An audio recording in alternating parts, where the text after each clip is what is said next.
لیکن کسی کو ہٹانے یا گرانے کی بات نہیں ہوگی۔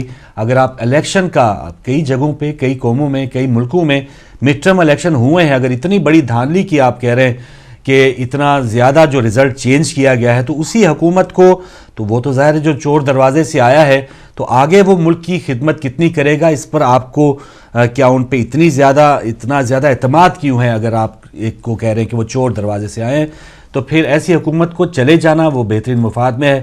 لیکن آپ احتجاج بھی کر رہے ہیں اور یہ بھی کہہ رہے ہیں کہ نہیں ہم حکومت کو کچھ نہیں کہہ رہے۔ ایون خورشید شاہ صاحب نے بھی کہہ دیا کہ نہیں حکومت کو 5 سال پورے کرنے چاہیے۔ تو یہ عجیب بات ہے کہ حکمران یا سیاسی جماعتیں جو اپوزیشن میں ہیں وہ یہ کہہ رہی کہ ہاں ہم احتجاج کریں گے، ایک پارٹی تو احتجاج بھی ایون نہیں کر رہی، تو وہ کہہ رہے ہیں کہ ہم آواز ضرور بلند کریں گے لیکن حکومت کو 5 سال پورے کرتے رہنا چاہیے۔ اور سال کے اندر یہ جو کشکول توڑنے کے دعوے کرنے والے ہیں انہوں نے اتنا بڑا کشکول کیا، پتہ نہیں کیا پکڑ لیا ہے کہ وہ اس میں امداد بھی آ رہی ہے، تحفے بھی آ رہے ہیں، اور اس قسم کی پاکستان میں لوڈ شیڈنگ کا جو حال ہے 18 سے 20 گھنٹے لوڈ شیڈنگ کا معاملہ ہے، لینڈ آرڈر آپ نے دیکھ لیا کیا صورتحال وہاں پہ ہے، کوئی انسانی جان جو ہے وہ محفوظ بنانے کے حوالے سے کوئی اقدامات نہیں کیے جا رہے۔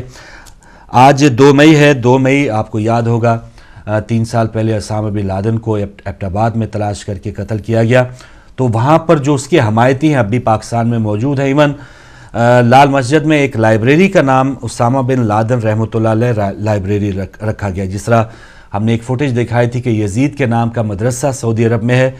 تو کچھ یہ دن بعید نہیں ہے کہ وہ اسامہ بن لادن کو جو رحمۃ اللہ علیہ جو شہید کہہ رہے ہیں، حکیم اللہ محسود کو جو شہید کہہ رہے ہیں، تو آہستہ آہستہ وہ ان کو جب اختیار ملے گا، جب ان کو مذاکرات کے نام پہ وزارت تب ملے گی، تو کوئی دن دور نہیں ہے کہ یزید کے نام پہ پاکستان کی سرزمین پہ بھی کوئی مدرسہ، کوئی اسکول، کوئی کالج کھل جائے، کہیں گے کہ ہاں جی ہم تو اس کے ماننے والے ہیں تو ہم اس کا احترام کرتے ہیں۔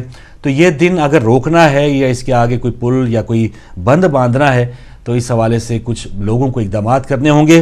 یہ جو سیاسی میدان میں جو ہمارے سیاستدان اس وقت لگے ہوئے ہیں، جو نورہ کشتی کر رہے ہیں، اس حوالے سے ان کو کوئی بھی میں سمجھتا ہوں کہ عوام کی پذیرائی نہیں ہوگی۔ عوام اب جان چکے، ایک آگے چل کے ایک ایسا کلپ بھی آپ کو دکھائیں گے کہ عوام بالکل باخبر، اور ایک ایسا باپ جس کا بچہ جو ہے وہ شاہدرہ میں ایک گٹر لائن میں گر کے ہلاک ہو گیا۔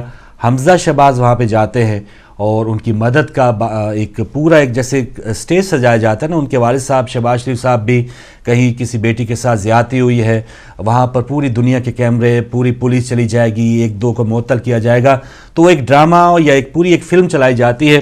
تو حمزہ شہباز بھی وہاں پر شاہدرہ میں گئے، ایک باپ کو انہوں نے تسلی دی، میڈیا ان کے پاس تھا، اور ایک جو چیک دیا جاتا ہے کہ ہم آئے ہیں، ہم آپ کے دکھ اور درد میں شامل ہوں گے، تو وہ چیک دیا گیا۔ لیکن اس عظیم باپ کو ہم سلام پیش کرتے ہیں کہ اس باپ نے وہ چیک لینے سے انکار کر دیا کہ بھائی آپ یہ جو ڈرامہ بازی کرتے ہیں، ایک تو پہلے ہی میرا لخت جگر مجھ سے جدا ہو گیا، اور آپ میٹرو بسوں کی بات کرتے ہیں، گلیوں کے اندر جو مین ہول ہے اس کے اوپر جو ڈھکنے ہیں وہ آپ لگانے سے قاصر ہیں، 2 بچے اس میں ہلاک ہوئے تھے۔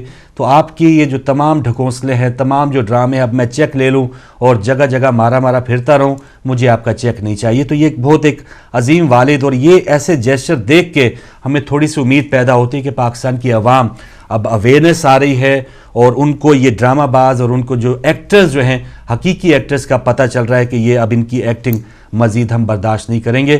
تو اگر ہمارے بھائی وہ فوٹیج، وہ کلپ دکھا پائیں کہ حمزہ شہباز کو کس طرح سے اس بہادر باپ نے ٹریٹ کیا کہ اس نے چیک لینے سے انکار کر دیا، تو میں کچھ ہی دیر میں دکھاؤں گا کہ وہ آپ بھی دیکھیے گا کہ کس انداز میں اس باپ نے وہ امدادی چیک جو ہے وہ وصول کرنے سے انکار کر دیا، کیونکہ بہت سے لوگوں نے ایسے چیک لیے ہوں گے اور وہ مارتے پھرتے رہے ہوں گے۔ فوٹیج بنانے والے، کوریج دینے والے وہ آئے، جی ہاں میاں برادران یا ہمارے جو اقتدار میں رہنے والے لوگ ہیں وہ آئے تھے، انہوں نے چیک دیا اور بہت ہی زیادہ مظلوم کا ساتھ دے کے وہ چلے گئے ہیں، لیکن حقیقت ان چیکس میں، ان امدادی کاموں میں کیا ہوتی ہے وہ آپ کے سامنے ہوگی۔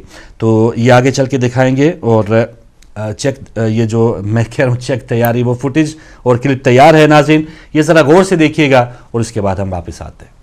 میاں حمزہ شہباز جب 2.5 سالہ زین کے گھر پہنچے تو مرحوم کے والد نے امدادی رقم لینے سے انکار کر دیا۔ ان کا کہنا تھا کہ ایسے چیک کیش نہیں ہوتے، یہ خواری کے سوا کچھ نہیں۔ یہ بھی سنا یہ تو کیش ہی نہیں ہوتا، یہ بھی سنا یہ تو کیش ہی نہیں ہوتا، یہ بھی سنا یہ تو کیش ہی نہیں ہوتا، نہیں ہوگا، نہیں ہوگا، نہیں ہوگا، کیونکہ میں نے وہ چیک نہیں، یہ وہ چیک نہیں، یہ وہ چیک نہیں، یہ وہ چیک نہیں۔ یہ انشاءاللہ کیش ہوگا۔ واہ واہ، سلام پیش کرتے ہیں جی اس والد کو کہ جس نے کہا کہ سر یہ آپ اپنا چیک اپنے پاس رکھیں، یہ چیک کیش نہیں ہوتے۔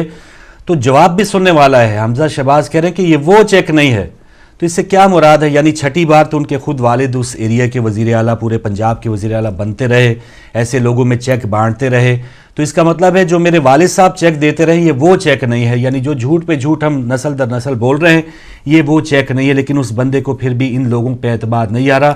تو یہ سب سے بڑی ایک امید کی کرن ہے، یہ ایک بندہ نہیں ہے ایسا، 18 کروڑ عوام جو اکثریت ہے ان میں آہستہ آہستہ بیداری آ رہی ہے، وہ جو اس قسم کے جو ڈھکوسلے ڈرامے یہ لوگ کرتے آئے ہیں، اور یہ بجائے کہ اپنے جو کارکردگی ہے بہتر کرنے کے یہاں پر پہنچ جاتے ہیں، میڈیا پہنچ جاتے ہیں اور اپنے آپ کو بہت بڑا ایک پارسا اور ایک بہت بڑا ایک حاکم بنا کے یا اپنے لوگوں کا بہت ہی ہمدرد پیش کرنے کے لیے وہ دکھایا جاتا ہے۔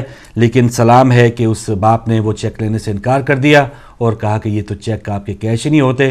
حمزہ شہباز نے کہا کہ یہ وہ چیک نہیں ہے، تو یہ کون سا چیک ہے جو آپ لے کر آئے ہیں؟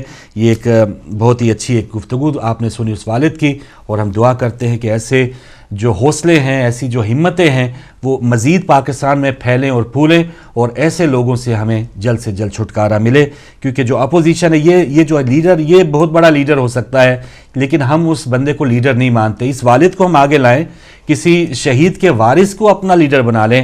ہم کہتے ہیں کہ کسی کے پاس 10-20 گن مین ہوں، کسی نے بینک لوٹا ہو، ڈاکے مارے ہوں، جو سب سے بڑا قاتل ہو وہی ہمارا سب سے بڑا حکمران ہوگا۔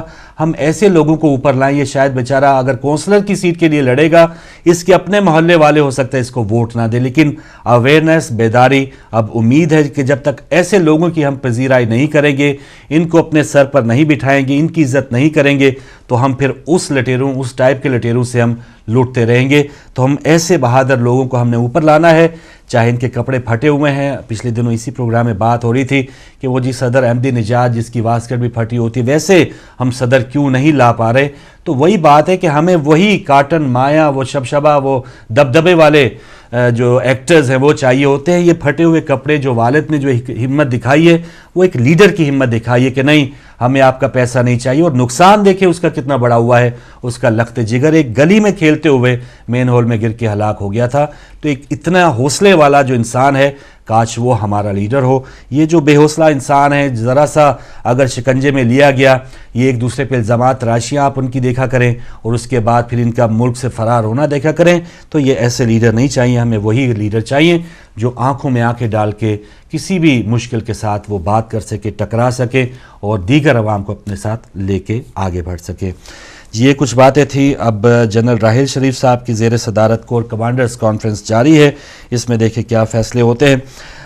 برمنگھم میں پاکستانی قونصلیٹ کے سامنے پاک فوج کے حق میں مظاہرہ ہوا کل، اور پاک فوج کے حق میں مظاہرے اور اس قسم کی ریلیاں ISI کی حمایت میں وہ پاکستان میں بھی ہو رہی ہیں، کیونکہ حامد میر کا جو واقعہ ہو اس کے بعد جو جیو چینل اور جنگ گروپ نے جو ایک محاذرائی کا سلسلہ شروع کر دیا تھا، اس حوالے سے بہت زیادہ انہیں ندامت اور پشیمانی اور ہر جگہ سے تنقید کا بھی نشانہ بنایا جا رہا ہے۔ اور ایون اب پیمرا جو 6 تاریخ کو ایک اجلاس ہونے جا رہا ہے، اس میں بھی یہ بھی فیصلہ ہوگا کہ آیا جیو چینل کو بند کیا جائے یا نہیں۔